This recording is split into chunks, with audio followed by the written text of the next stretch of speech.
나를 구원하신 하나님이라는 제목으로 우리 디모데서 마지막 말씀 나눕니다.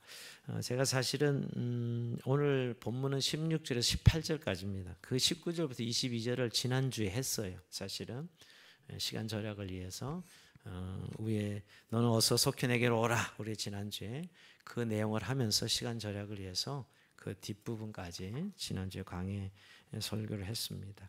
참 우리가 마지막 인사는 참 은혜로우면서도 바울의 외로움과 아픔을 느낄 수 있는 그런 장면이었어요. 그죠? 사실은 이 바울의 마지막 말년의 모습을 우리가 이 디모데후서를 통해서 보고 있거든요. 어떻게 보면 하나님을 정말 이렇게 충성스레 섬긴 바울이 노후가 말년이 평안하고 또 행복하려, 우리가 생각하는 행복해야 되지 않겠나 이런 생각하지 않습니까? 그런 기대가 있죠. 그러나 바울의 말년은 그러지 않았습니다. 사실 이런 부분들이 늘 우리가 좀 당혹스럽고 어떻게 보면 우리가 기대하는 바와 성경이 다르다는 걸 늘 확인하게 됩니다. 말년이 편하게 마무리하기보다는 지금 옥에서 사형을 기다리고 있는, 죽음을 직감하고 있는 노사도의 모습을 보고 있습니다. 우리가 지난주도 살펴봤지만 데마가 세상을 사랑하여 갔고 데살로니가로 갔고 이런 사람도 있었고, 또 알렉산더처럼 바울을 대적하는 이들도 있었습니다. 그리고 오늘은 이제 이 더 큰 괴로움이 있어서 큰 아픔이 있었습니다. 누구도 바울을 변호해 주지 않는 거예요. 지금 제수의 신분인데 그 제수의 신분에서 바울은 정말 무죄합니다. 그런 죄를 짓지도 않고 바울은 정말 의로운 사람입니다. 죄가 없는 사람입니다. 이렇게 변호해 준 사람이 없다는 거예요. 그게 오늘 16절에 나타나 있습니다. 우리 16절 같이 읽어봅니다. 시작. 내가 처음 변명할 때 나와 함께한 자가 하나도 없고 다 나를 버렸으나 그들에게 허물을 돌리지 않기를 원하노라. 오늘 이 16, 17, 18절이 오늘 계속 이 세 절이지만 굉장히 깊게 우리에게 다가오는 바울의 우리가 그 유언서가 사실은 우리가 4장 6절이었잖아요. 전제같이 내가 벌써 부음이 되고 나의 떠날 시각에 가까웠도다. 나는 선한 싸움을 싸우고 믿음을 나의 달려갈 길을 마치고 믿음을 지켰으니. 사실 이것이 유언서인데요. 저는 오히려 그 유언서보다 오늘 이 16, 17, 18절이 바울의 인생을 어떻게 보면 결론 짓는 고백의 승리의 말씀. 정말 바울의 인생 승리, 신앙 승리, 사도 승리의 말씀이다. 사실 그렇게 우리가 4장 6절에서 8절이 주는 그런 큰 죽음을 대하는 바울의 유언같이 그의 인생에 어떻게 하나님 앞에 살았는지를 고백하는 그런 내용이 오늘 우리가 읽은 16절, 17절, 18절입니다. 자, 근데 내가 처음 변명할 때 재판이었으니까 계속 변호해야 되잖아요. 자신이 무죄하다는 사실을요. 근데 그때 변명할 때 나 함께한 자가 하나도 없고 그랬습니다. 이건 좀 약간 진짜 하나도 없었나? 이렇게 묻고 싶죠, 그죠? 바울의 동역자들이 많았었는데 하나도 없었다. 누구도 변호해 주지 않았다는 것이죠. 모두가 바울을 버리고 간 것입니다. 그리고 바울은 죄가 없는 사람입니다. 이렇게 변호해 주지 않았다는 것이죠. 여러분, 누군가 한 사람 정도는 변호해 줄 만한데 이 생각을 하지 않습니까? 바울 사도가 어떻게 사는 사람을 우리 모두가 다 알고 그 당시의 사람도 다 알았을 텐데 오늘 적어도 바울을 변명해 주는, 변호해 준 사람은 한 사람도 없었다는 것이죠. 사실은 바울이 죄가 있다면 복음을 전한 죄밖에 없죠. 바울이 죄가 있다면 복음을 전한 죄밖에 없습니다. 근데 그 순간에 마지막 정말 그 옥에 갇혔을 때 아무도 그를 변호해 주지 않았던 것이죠. 여기서 바울의 외로움을 봅니다. 누구도 함께 해주지 못한 이 외로움, 또 그의 고통. 그죠? 우리가 참 큰 고난을 당할 때 사실은 그 고통도 고통이지만 나만 당하고 있다는 외로움에 우리가 굉장히 몸서리치는 그런 아픔을 겪고 외로움을 겪을 때가 있죠. 근데 지금 바울이 그런 지금 상황이라는 것입니다. 사실 우리가 제일 기대하고 사는 것은 누군가 나를 해서 변호해주고 내 편이 되어주고 그러길 기대하지 않습니까? 근데 그렇게 도와주는 사람이 한 사람도 없었다는 거. 그리고 오히려 배신 때리고 배반하고 가는 그런 사람들만 사실은 바울 옆에 있었다는 것이죠. 우리가 이럴 때 큰 상처를 받죠. 사실은 우리가 가장 큰 고난은 배신을 당한다. 이럴 때 느끼는 감정이 제일 큰 고난 같아요. 누구로부터 배신을. 뭐 상황과 환경이 어려워서 고난받는 건 그런 대로 우리가 나만 힘든 건 사실이지만 견디겠는데 누구로부터 반대를 받고 버림을 받고 배신을 당하는 이런 괴로움은 너무너무 큰 것이죠. 오늘 바울이 적어도 감옥에서 마지막 시간은 그런 고통의 시간이었습니다. 우리도 사실은 때로 내가 예수 열심히 믿었는데 또 내가 그런대로 나름대로 신앙생활 한다고 했는데 왜 이런 일이 왜 나에게는 이런 고난이 다가올까 이런 생각 또 이런 시간들 여러분들 있을 수도 있었고 또 지금도 그런 분도 있을 수 있지요. 도대체 내 인생은 뭔가 이런 질문을 던지는 것입니다. 그저 예수 열심히 믿은 것뿐인데 이렇게 생각이 들지 않습니까? 바울도 평생 사도로 복음을 전한 것밖에 없는데 누구도 나를 위하여 변호한 자가 없고 다 오늘 다 나를 버렸다. 다 나를 버렸다 이렇게 변하고 있다. 굉장히 좀 이 말씀에 막 절절히 느껴옵니다. 다 나를 버렸다 이죠. 이 고통이 얼마나 컸을까 하는 생각이. 그런데 이렇게 고통이 크지만 이 고통에 대해서 바울은 어떻게 고통을 다루고 있는가 하는 것이에요. 어떻게 이 고통을 다루고 있죠? 바울은 자기를 배신하고 버리고 간 사람들에게 허물을 돌리지 않기를 원한다 이렇게 고백합니다. 즉 그들에게 허물을 돌리지 않기를 원한다. 여러분 사실 자기에게 이렇게 힘듦이 오고 누구한테 배신으로 인한 고난이 오면 누구 탓을 하기 마련이죠. 여러분 그 인간 정말 그 인간 때문에 내가 이런 고난이고 그 인간이 나를 버리고 갔어 하면서 고통을 느끼지 않습니까? 근데 오늘 바울은 그들에게 탓을 하지 않아요. 그 원인을 그들에게 돌리지 않습니다. 왜 나를 이렇게 사람들이 대할까? 그렇게 질문을 던지지 않았다는 거예요. 대부분 이런 고난을 받으면 그 사람 탓을 해야 되잖아요. 그 상황 탓을 해야 되고 더 나아서는 하나님 원망하는 또 그런 것까지 결국 가게 되거든요. 근데 오늘 바울은 그러지 않아요. 그들에게 허물을 돌리지 않기를 원하노라. 나를 버리고 간 사람, 나를 배신하고 간 사람들에게 허물을 돌리지 않기를 원합니다. 이렇게 하죠. 근데 사실 이 바울이 이 로마오게 같이 이렇게 이제 사형을 기다릴 수밖에 없었던 것은 네로 황제 시대 64년에 네로가 로마에 불을 지르면서 그 모든 책임을 기독교인들이 돌렸거든요. 그 당시 기독교인들은 황제 숭배를 하지 않아서 늘 핍박의 대상이었고 그래서 뭔가 그들에게 빌미를 줘서 막 뒤집어 씌워야 되는데 네로는 사실 자기가 불질러 놓고 자기가 즐기는 것이었거든요. 근데 뒤집어 씌우기는 그리스도인들에게. 그리고 그리스도인들이 그 당시 황제 숭배를 하지 않았기 때문에 오는 불이익 또 경제적 불이익이 많았고요. 특히 성찬식을 통해서 뭐 나를 먹고 마시는 자마다 이렇게 표현하고 성경이 성찬을 이제 그런 것 때문에 식인종 취급을 받고 뭐 그런 핍박과 고난은 자연스러웠어요. 근데 그런 어떤 것을 다 뒤집어 쓰고 지금 사실은 재판을 받는 것이거든요. 바울이.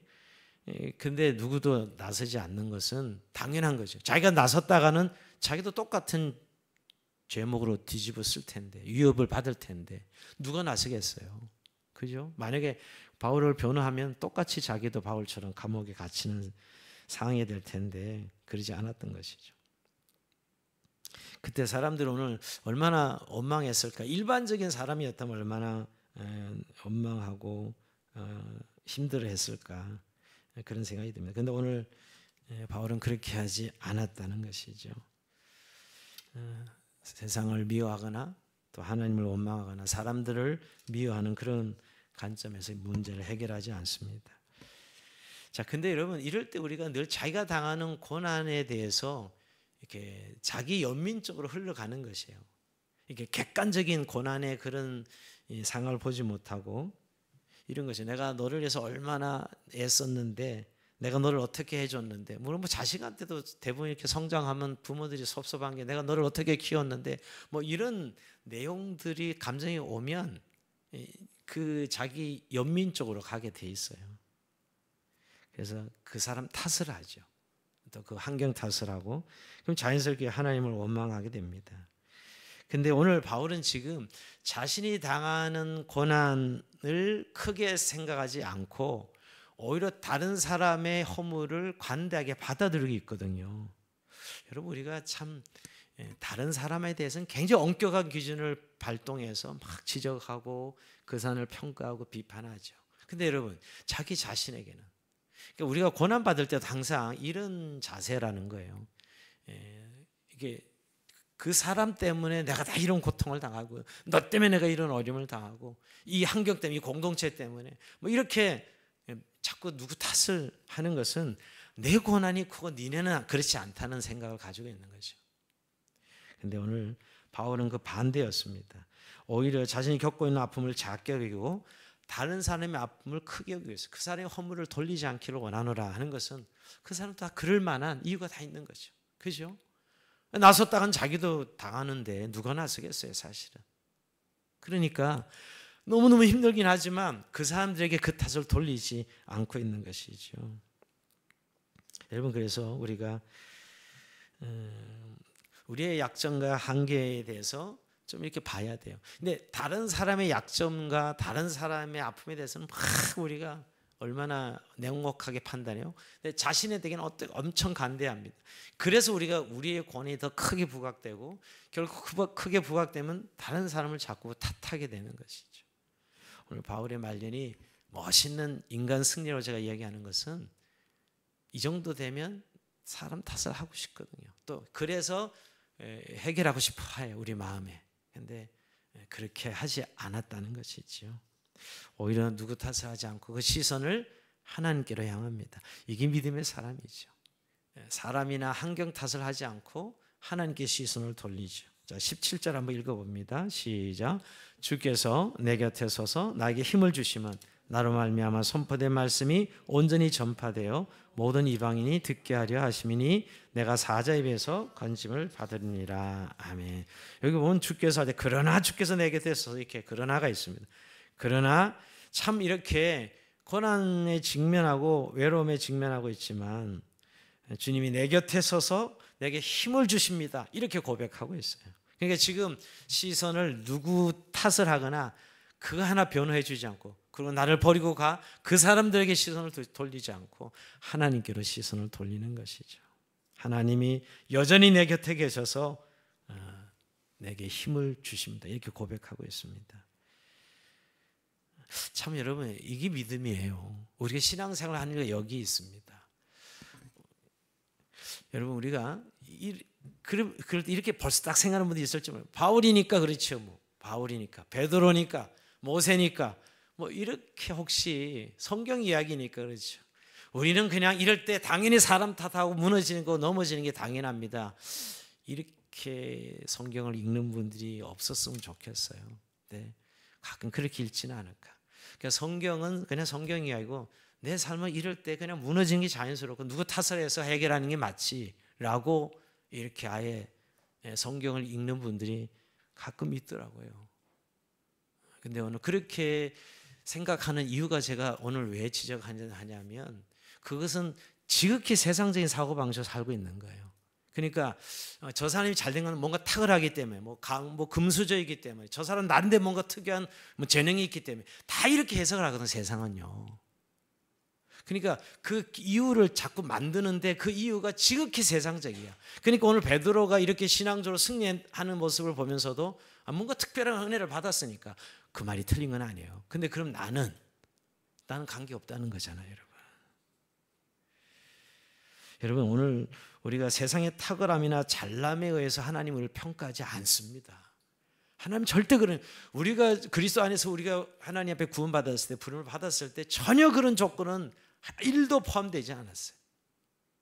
우리 하나님은 외모와 능력에 따르지 않고 오직 당신의 사랑에 근거해서 우리를 부르셨어요. 그러니까 우리가 그 보는 눈으로 봐야 되는 거예요. 근데 우리는 뭐 그럴 만한 사람이어서 그렇지, 그 사람 뭐 잘나서 그렇고 뭐 머리가 좋아서 그렇고, 이거 지극히 세상적인 기준을 성경을 보면서도 적용하는 거예요, 우리가.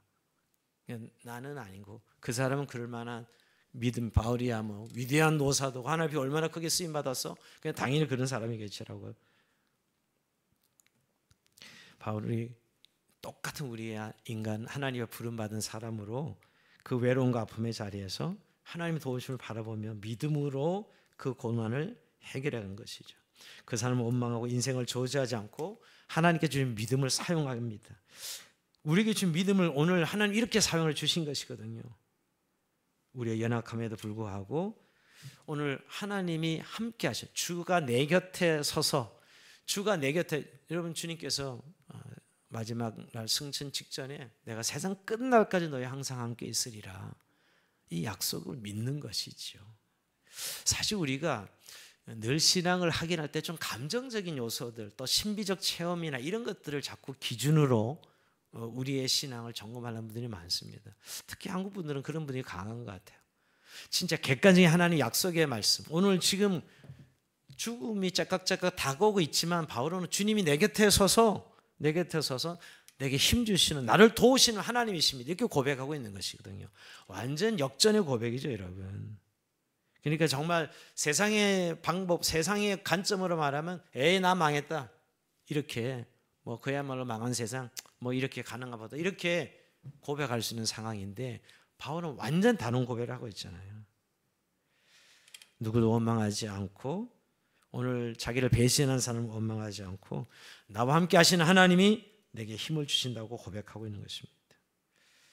오히려 거기서 한 걸음 더 나가서 사실은 바울은 지금 내게 힘을 주시는 하나님, 그래서 이 고난으로 인하여 자신의 사명이, 즉 이방인에게 복음 전도하는 것인데 그것이 이루어지고 있다고 고백하고 있어요.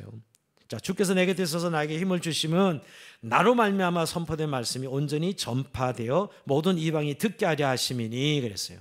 자, 여기 연결된 부분이 정말 이 나로 말미암아 선포된 말씀이 온전히 전파되어 모든 이방이 듣게 하려 하심이니, 결국 자신의 고난 때문에 복음이 이방인에게 전해졌다, 이렇게 해석하고 있는 거예요.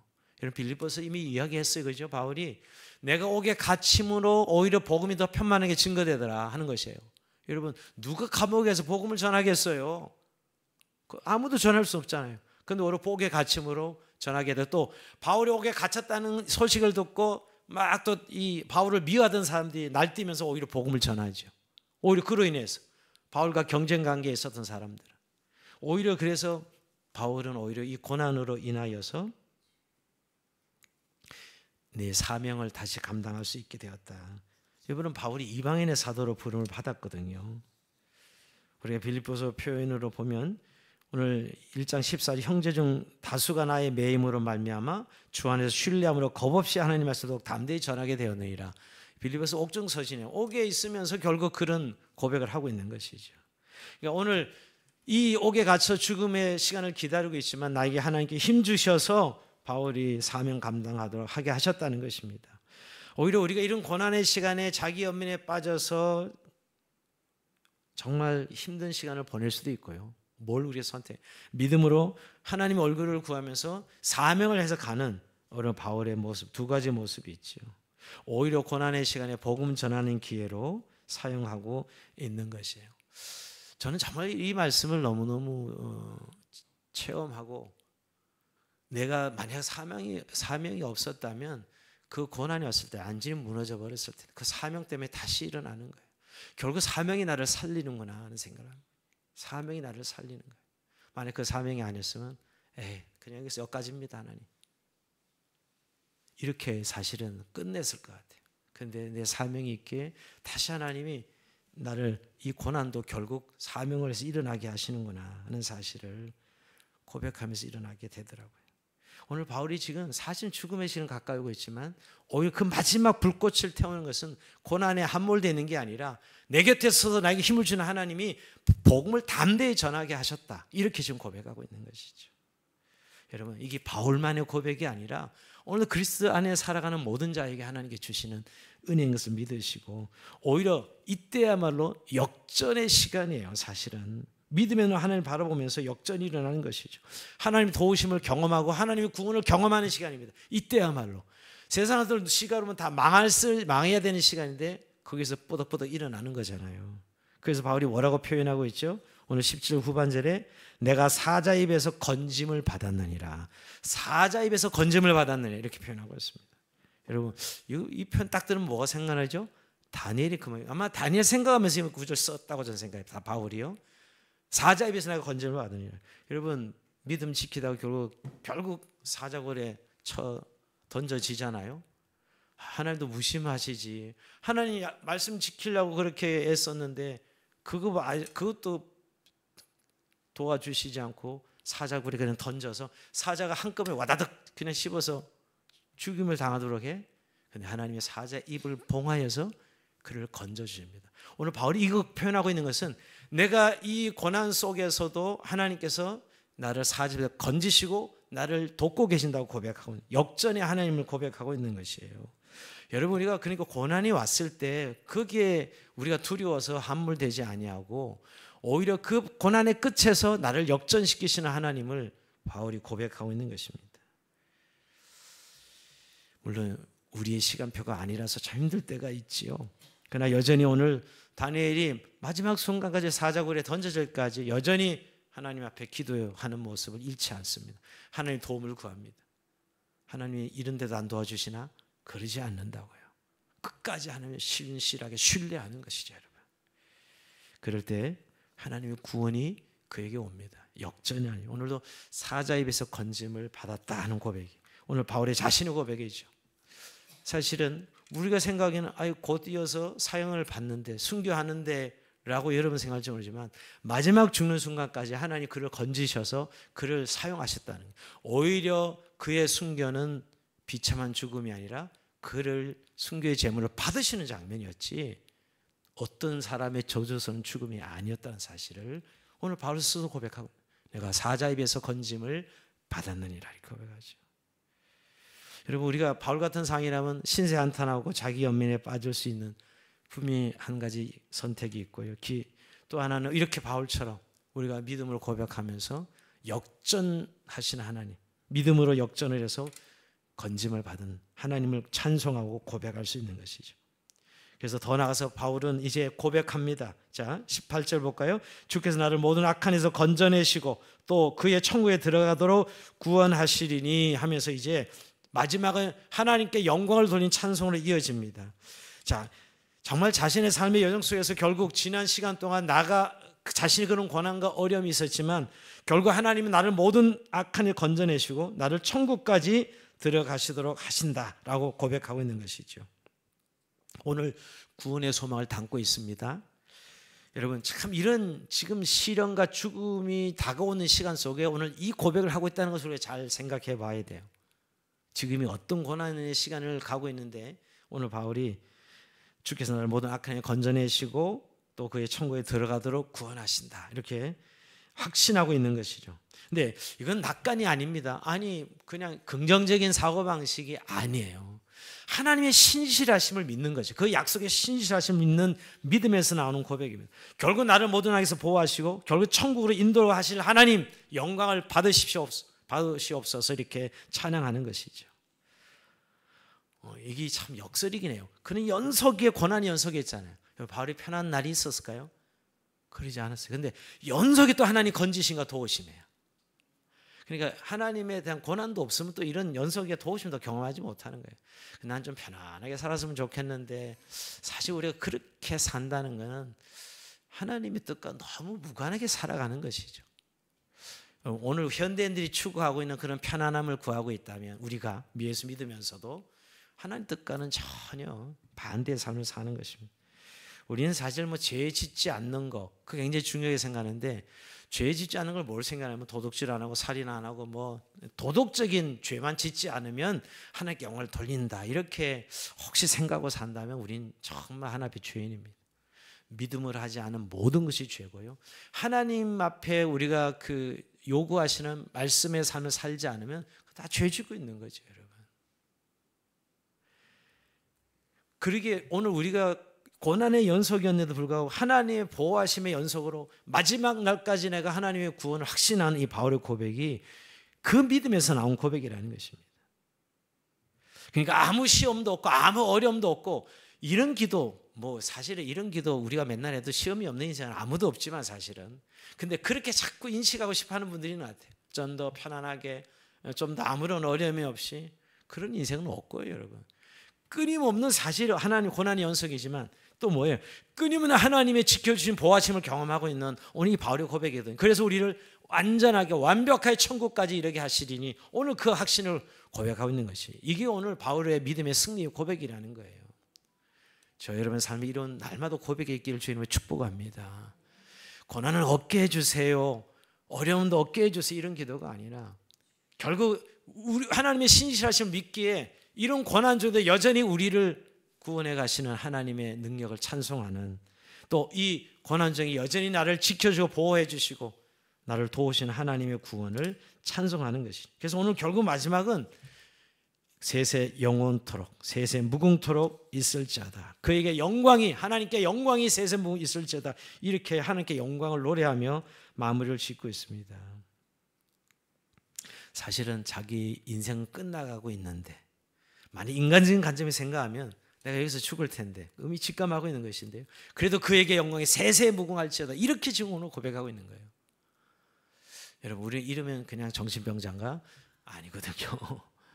우리가 또 뭐 바울이니까 또 이렇게 이제 치부하거나 이렇게 우리가 정말 그에게 이런 고백이 어떤 고백? 그의 인생을 지고 있는 믿음이지요.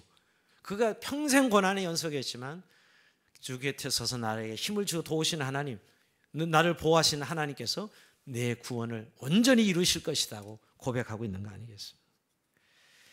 여러분, 오늘 하나님 지켜주시는 목적이 그런데 단순히 우리의 안전과 안락이 아닙니다. 오늘 바울을 보면 우리의 구원의 목적이 안락과 안전이 아니고 결국 하나님께 영광을 돌리는 삶입니다. 할렐루야. 하나님께 영광을 돌리는 삶이에요. 그의 나라에 들어가게 하신다는 이 표현이 있잖아요. 천국에 들어가게 하신다는 이 표현이 어떤 결과적으로 난 천국 갈 수 이런 정도의 이야기가 아니라 하나님께 영광을 돌리는, 결국 이런 고난의 연속이었어도 하나님 나를 끝까지 지켜주셔서 천국에 들어가게 하시는 그 부분에 대해서 하나님께 영광을 돌리고 있는 것이죠. 그의 마지막은 결국은 하나님께 영광을 돌리는 것으로 마무리를 짓습니다. 근데 저는 좀 그런 생각을 묵상하면서요, 진짜 고난이 오면 내려놓게 돼요. 사실은 이제 고난에 대한 저는 계급장이 좀 있다고 생각이 되더라고요. 정말 고난이 오면 그 돈 그건 뭐 그렇게 쉽게 내려놓을 수 있어요. 또 그런 인간관계 다 내려놓을 수 있습니다. 오늘 바울은 사실 그런 의미까지 왔지요. 이제 마지막 죽음을 기다리는 노사도가 평생 주를 위해 살면서 겪은 고난, 우리가 뭐 바울의 고난을 너무 잘 알지 않습니까? 그러니까 지금 그에게 영광을 돌리는 이 모습이 정말 나의 모든 것을 내려놓을 수 있어요. 인간은 지극히 자기 중심적이고 자기 기준적이고 이거잖아요. 인생이 가지는 가장 큰 고난을 받는 이유는 사실은 또 그게 가장 큰 죄거든요. 죄 그러면 자꾸 아까도 얘기했지만 무슨 도덕질 이런 윤리적인 면이 아니라 하나님 중심으로 하나님의 우선순위가 아니라 항상 나의 기준과 나의 우선순위로 내가 이익이 되고 손해가 되고 늘 이 세계관에서 벗어나지 못하는 것, 이게 영광을 돌리지 못하는 삶의 아주 전형적인 모습이에요. 그게 죄입니다. 사실 우리가 하나님께 돌릴 영광을 돌리지 못하고 늘 나의 중심으로 살아가는 거죠. 그러니까 그 고난을 그렇게 밖에는 해결이 안, 누구 원망해서 해결해야 되고 누구 보상받아서 해결해야 되는 거죠. 그렇게밖에 해결이 안 되는 거죠. 그러니까 여러분, 오늘 하나님을 영화롭게 하고 영광을 돌리는 것을 마지막, 제가 이 바울의 마지막 서신의 마지막 부분이 세세무궁토록 그에게 영광이 있을지, 이렇게 영광 돌리는 삶으로 결론 짓는 것이 오늘 그가 믿음으로 살았다는 것을 완벽하게 증명해 주는 것이죠. 여러분, 우리가 에베소서를 보더라도 여러분, 에베소 1장에 구원을 성부 하나님의 계획과 성자 예수님의 십자가의 죽으심과 성령 안에 교통케 하심으로 우리가 구원을 받은 이야기를 에베소 1장에 쭉 나열하면서 항상 끝부분은 항상 하나님의 영광을 찬미하게 하려 함이라. 우리를 구원하신 목적이 뭐냐? 하나님의 영광을 찬미하게 하려 함이라.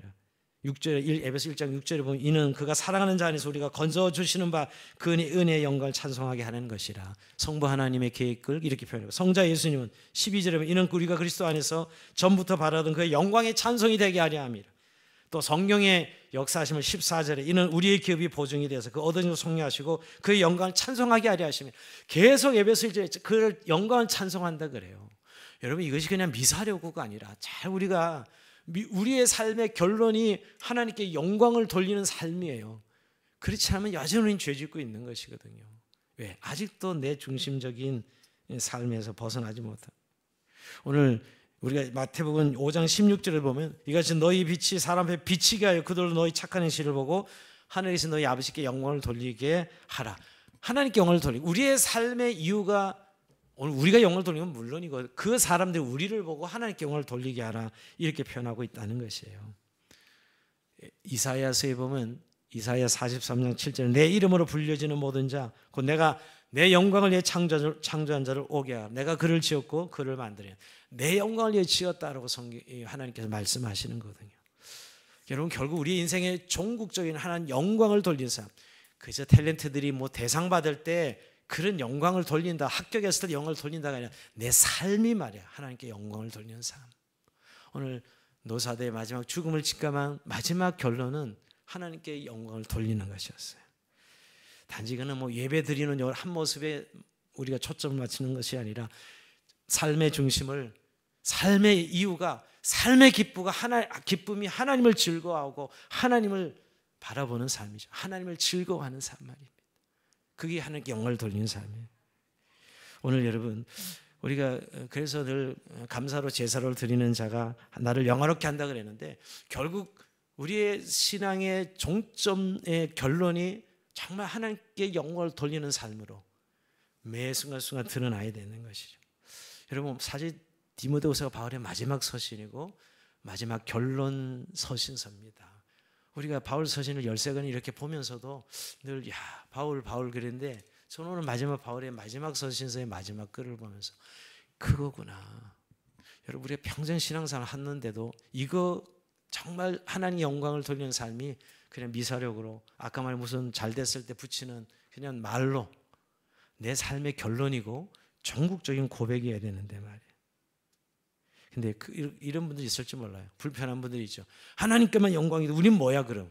우리는 그냥 영광의 도구로만 쓰고 우리 하나님은 그런 분인가? 이렇게 좀 불편하게 이야기하는 분들이 있을 거예요. 아니요, 그렇죠. 하나님 무슨 우리가 하나님께 영광을 돌리는 것은 무슨 우리를 그런 도구로만 여기시는 분이 아니라 우리가 이렇게 하나님께 영광을 돌리는 삶을 살 때 우리가 가장 완벽한 구원이요. 우리가 가장 하나님이 원하시는 행복이거든요. 샬롬이거든요, 사실은 그게. 하나님이 우리에게 주시고자 하는 게 바로 그거예요. 우리가 하나님께 영광을 돌리는 삶이 가장 행복한 삶인 것을 알기 때문이죠. 여러분 우리가 좀 하나님 앞에 믿음 생활을 하면서 결국 오늘 이 고난 속에 어떤 태도, 어떤 내 시선을 두느냐에 따라 결국 결론이 되어지고요. 그리고 정말 내 중심이냐 하나님의 영광을 따라가 사는 중심이냐 이 삶에 따라 우리의 삶이 결정되고 또 무엇보다도 우리의 진짜 행복해지는 행복한 삶이 여기서 일어나는 거거든요. 우리 자꾸 행복을 명예나 돈이나 편안하게 사는가 이런 걸로 둔다면 여러분 지금 잘 사는 사람이 제일 행복한 사람들 아니에요? 우리 여기 지금 좋은 대학 나온 사람이 제일 행복한 것이고 근데 오늘 성경에 그런 사람들을 행복하다고 말하지 않고 오늘 하나님께 영광을 돌리는 자들을 통해서 하나님이 구원을 이루시고 가장 영광스러운 삶으로 정말 우리를 영광스럽게 하시려고 오늘 노사도의 바울의 마지막 서신서에 세세 영원토록 무궁토록 그에게 영광이 있을지어다 이렇게 우리가 늘 고백하며 우리 인생도 종점도 이런 고백을 찍을 수 있는 저와 여러분 삶이 될 수 있기를 주의 이름으로 축원드립니다. 자, 우리 찬송하면서 주님 앞에 기도 시간 나갑시다. 하나님의 은혜로 우리 찬송하면서 기도 시간